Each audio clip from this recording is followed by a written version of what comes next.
Namaste and warm welcome to everyone joining us for this thoughtful session at Parenting Summit 2024.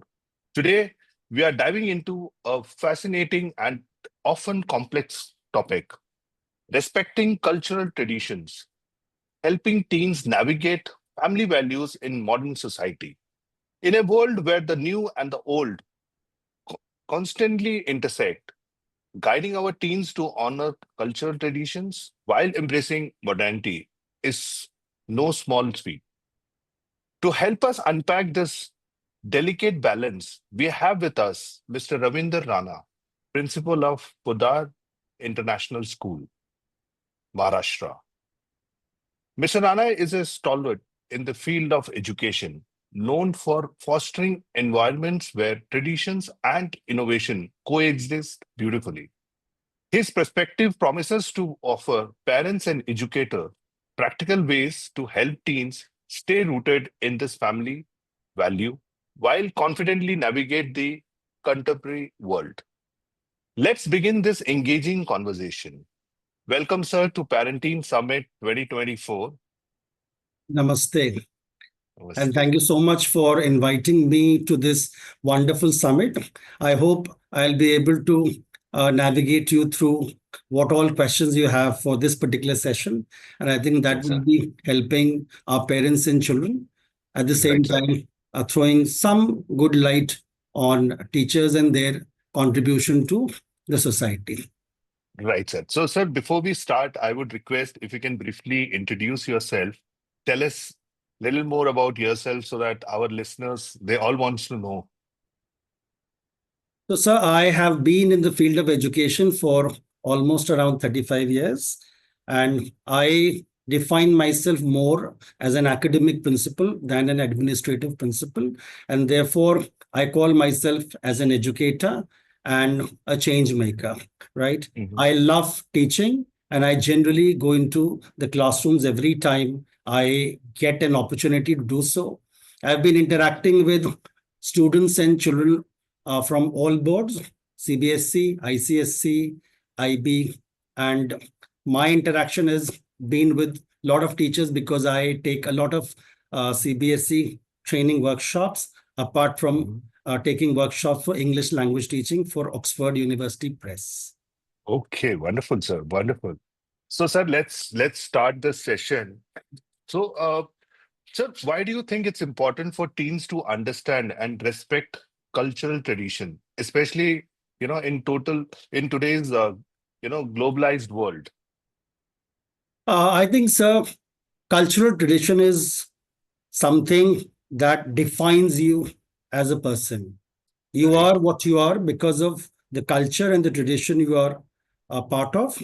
And globalized world is something that has been imposed upon you.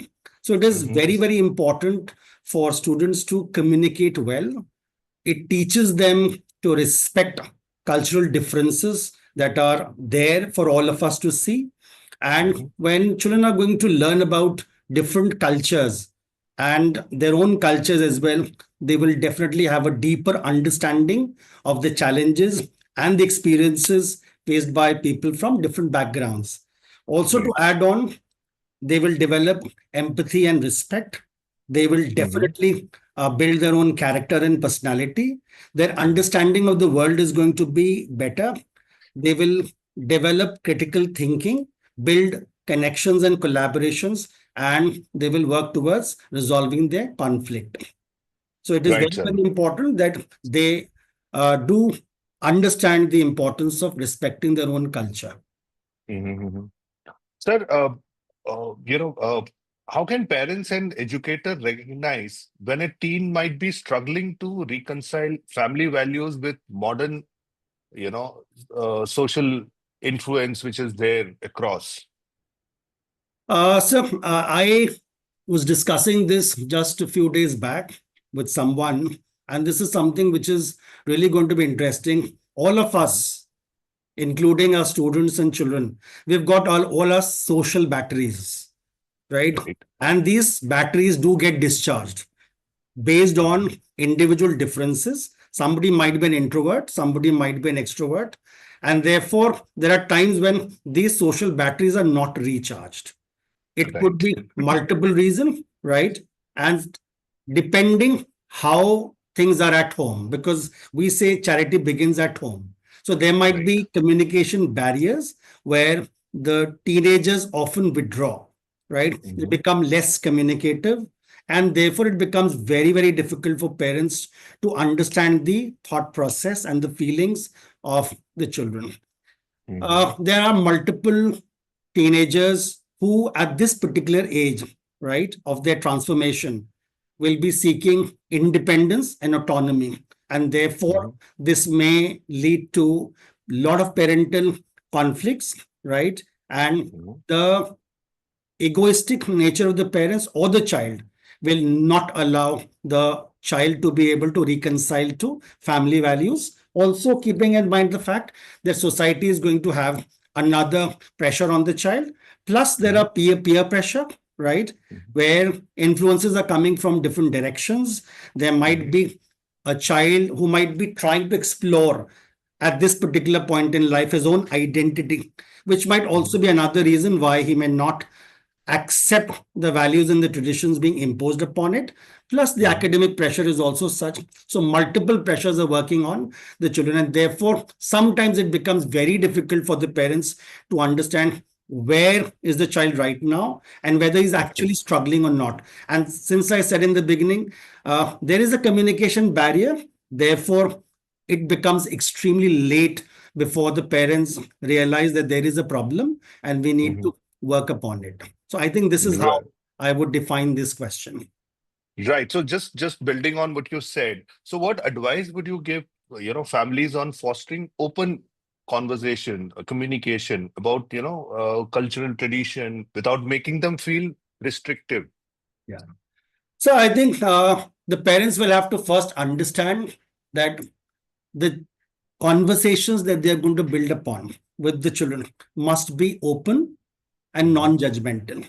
Because until and unless you are non-judgmental, the child will never open up because he is Hmm. already going through a lot of pressure.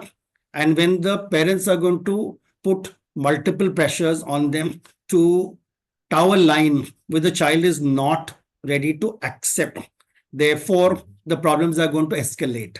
So it is always going to be good for the parents to have discussions and conversations which are healthy. Second, Right. there are potential risks involved because the child is not ready to accept that he is undergoing some kind of a problem.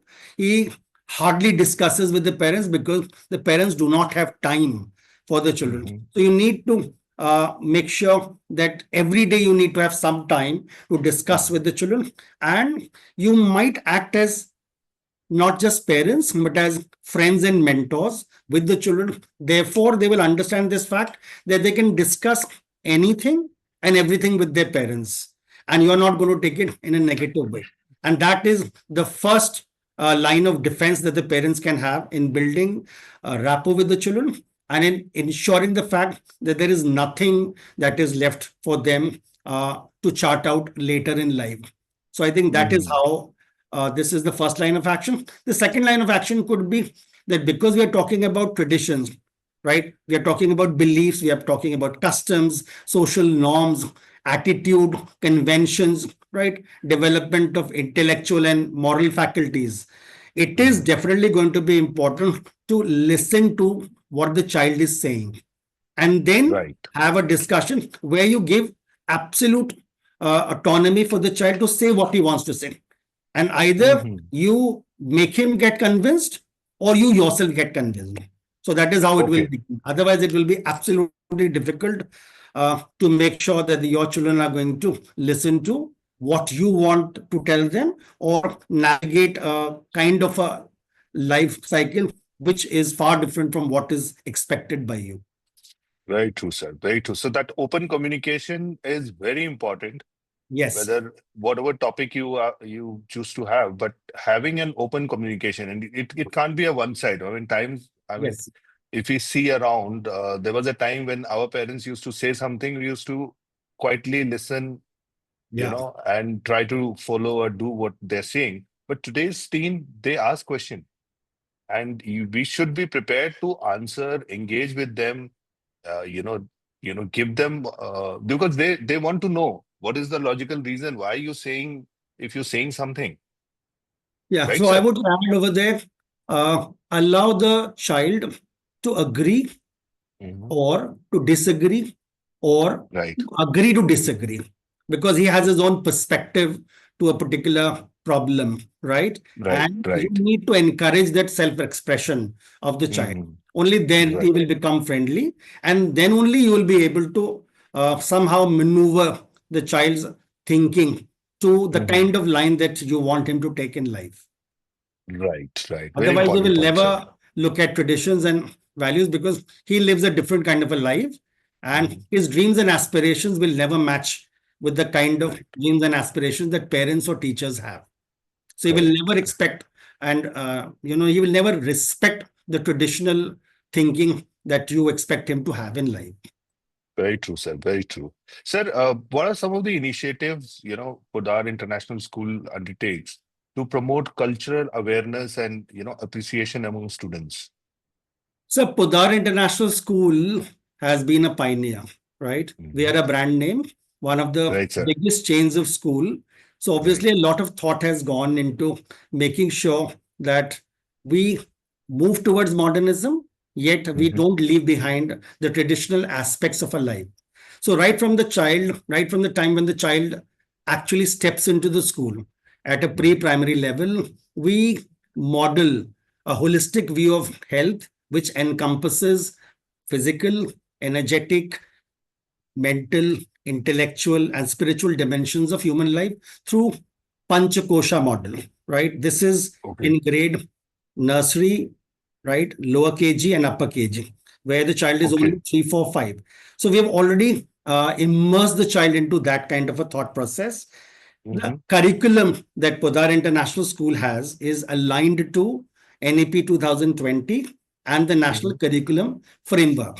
So, which means Hmm. that we are not just looking at experiential learning.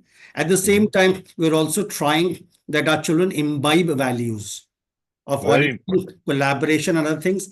Uh, all kind of events that we have, including the culminating events, the annual day, the project-based learning, art integrated projects, which CBSE wants us to do. All these are part of our curriculum. Our thematic events, right? They are aligned with cultural events. There's a respect Hmm. for languages, folk dance, cuisine, artwork, literature. And Hmm. to top it all, we've got school tours which Hmm. will cater to traditions, celebrations Hmm. of legendary figures from all walks of Hmm. life. And we take our Hmm. children through all of that in 1 year's time, and then we keep changing. So maybe Okay. we are talking about UP at one time. At the same time, we're talking about Maharashtra, we're talking about Karnataka. We might be talking about multiple other states. Our Hmm. assemblies are interfaith assemblies. There is cultural diversity rooted in the way we take our assemblies, values and ethics. Honesty and collaboration is something which is a USP of our school. So, this is how Hmm. we design a curriculum. And the best part of Podar International School is the fact that we are inclusive education, something that is a hallmark of Podar International School. So, a child Hmm. can be at any level of learning, he can be from Right. any walk of life. We take them open-handedly, happily, and we create, meritocratic children out of these ordinary children. So to Wow. take them Wonderful. from ordinary to extraordinary is what Podar International School does. And we're very proud of the fact that we do it year on year. And we've churned out individuals who've gone on to be some of the best children of the country. So that is how we. Wow. Wonderful, sir. Your school and you yourself is doing a lot of into this area where, trying to create a inclusive citizen, right, sir? Yeah. Sir, if we talk about, let's say, some tips and help for parents, so what are some of the practical, steps parents can take to help teen embrace, let's say, family values while maintaining their individuality? I think the best thing that the parents can do is to start the process of learning and understanding Hmm. right from the time the child is ready to go to school or even before that, right? Mhm. So if there is a wedding happening in their vicinity, right, in their families, we need to take them to those weddings, right, cultural events. So the child is going to be exposed Mhm. to the tradition, the cultural norms, the societal norms, and will Mhm. begin to understand that the fact that even though all of us are same, yet there are differences, right? Right. Very important. In terms of the language that we speak, in terms of the dress sense that we have, in terms of the accent that we build, in terms of the food that we take, right? And all other aspects. So until and unless the child is exposed to the fact that we need to respect not just Mm. our own tradition and culture, but also learn what others are doing, right? So Right. it will Right. then be possible for the child to make sure that he begins to love that kind of a culture and an understanding. And Mhm. maybe in years to come, he will become uh, absolutely professional and personal in his behavior, at the same Mhm. time respecting modernism, but not Right. leaving the traditional aspects of Indian culture, right? Mhm. Uh, Mhm. in terms of whatever we feel the child should have, right? Right. Right. Right. Very So the important, sir. parents are really the founders. It's only because they are the first parents. Then comes the Right. teachers, right? Mhm. And then comes the society plus the environment. Mhm. So let's begin Right. from the parents' side. So they have to make the first effort. And to do that, the parents will have to accept it first. Mm. So my Right. suggestion would be that whenever we are now moving into another zone of education, the parents' workshop should be a continuous process where we train the parents first and then train Right. the children. Right. So until they accept it, the child will never be able to accept anything in life. Right, right. So rightly said, in life, we have, a lot of learning, unlearning, and then learning. Relearning. Yeah, we have to continue that process. We can't just say that, this is what I've been told, or this is what I have experienced as a teenager, or my parents used to do this, so this is what I will continue. One has to Yeah. So there learn might the be a new. child who has been in Punjab Mhm. and may walk into my school in Maharashtra. So the Right, child has been nurtured in Punjabi language, right? But suddenly he will come into an environment where Marathi is going on. He needs to right. accept Marathi at the same time, not forget that he is a Punjabi, right? Mm. So Punjabi cuisine will be different, right? The festivals are going to be different. So let's enjoy what he brings to the table, and let this child from Punjab take back what is there for him as an offering from Maharashtra, right? Right. So the parents will have to make sure that they don't make that kind of a difference in choices. Let the Mm. child assimilate everything, right? And that learning will come from parents first.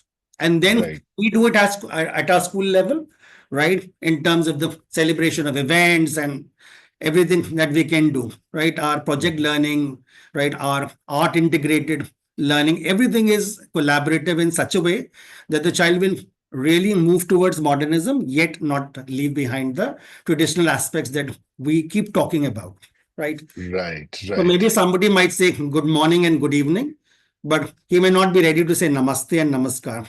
But that Mm. also has to be instilled in him by the parents themselves. So when they begin to say namaste, the child will also learn to say namaste and will not feel bad, even in an Yes. English medium school. Very true, very true. Sir, how can parents act as a role model when it comes to, balancing respect for tradition and adapting to modernity? So I think we all say that we've got to mind our own P's and Q's. Mm. So if you want to look at a role model from the next generation, there has to Mhm. be somebody who is going to be a role model for the child. So, who can Mhm. it be a role model for the child better than his own parents, his or her own parents? So, Right. when the parents are going to act as role models in their Mhm. own behavior, in their own attitude, in the Mhm. way they look at society and take Mhm. part in multiple activities, bringing the child along with them. right? Right. So the child will also begin to enjoy. And anything which Mm. is taken up as enjoyment will go long in our mind and get settled. Anything which I Right. am not happy with, right? I don't want to look at it. I'm Mm. uncomfortable with it. I will Mm. never adapt to it. Remember, we always say that children will learn the most from the teachers they like. They never learn from Correct. teachers they don't like. So even if Right. it is the same thing for parents also, if the parents' Mm. behavior and attitude is something which the child cannot understand, he will never be able to follow the dictates of Mhm. the parents. So you can't dictate the child, you can only encourage him to learn from you. And so you have to be the perfect role model for your own child. Other role models will keep Correct. coming back in life, but your Mhm. role model should be at your own home.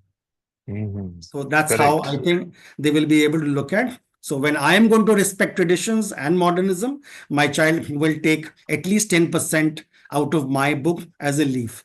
And Mm. maybe he goes on to become a better version of myself. Right. Right. Very true, sir. Very true. Great, sir. Thank you. Thank you, sir, for sharing your invaluable insight on the topic that resonates so deeply with family today. Your thoughtful, your thoughts reminds us that traditions are not meant to be hold us back, but to anchor us as we navigate the complexity of modern life. To our audience, as you reflect on today's discussion, consider this. Cultural traditions are a gift we pass on to our children, not an obligation, but as a part of their identity. Teaching teens the value these traditions while embracing new ideas is not about choosing one over the other. It's about harmony and mutual respect. Thank you for being part of this meaningful Thank conversation you at so the much. Parenting Summit 2024. We look forward to seeing you in our upcoming sessions as we continue to explore topics that strengthen families and empowering teams. Until next time, stay cool, stay inspired. Thank you, sir, once again for your time, for the summit, and we really appreciate. Thank you. Thank you so much, sir. Thank you.